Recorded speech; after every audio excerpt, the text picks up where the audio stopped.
You were not thinking too much. You were thinking in circles.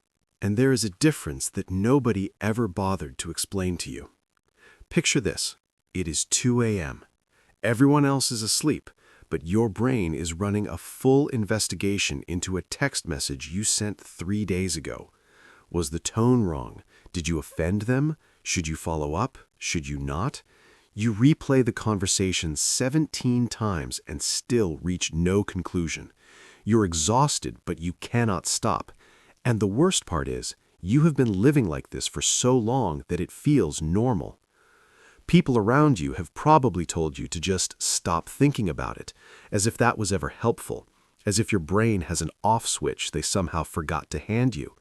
So you smiled and nodded and went home and overthought the conversation you just had about overthinking, because that is what overthinkers do.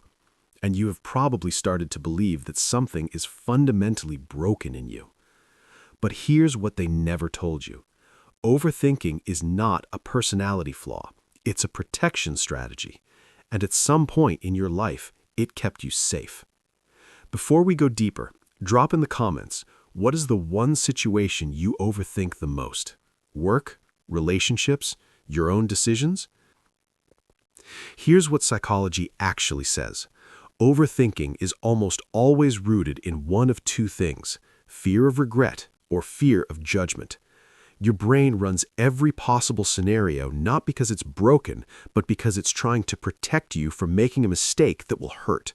It learned somewhere, probably early, that being wrong had consequences, so now it refuses to let you move until it's checked every exit.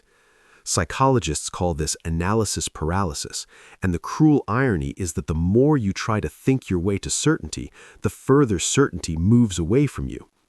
There's a concept in cognitive behavioral psychology called the what-if loop.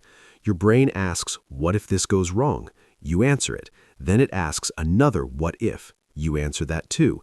And the loop never closes because your brain is not actually looking for an answer. It's looking for a guarantee. And guarantees do not exist, so the loop runs forever. The exit is not to think better. The exit is to act smaller. Psychologists call this behavioral activation. You do not need to solve the whole problem. You need to take one action so small that your brain cannot find a reason to argue with it. Send the email, make the call, write the first sentence. Motion creates clarity in a way that thinking never can. You were not cursed with an overactive mind. You were wired for depth in a world that rewards speed.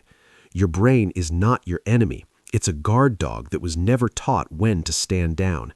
And the moment you stop fighting it and start working with it, everything shifts.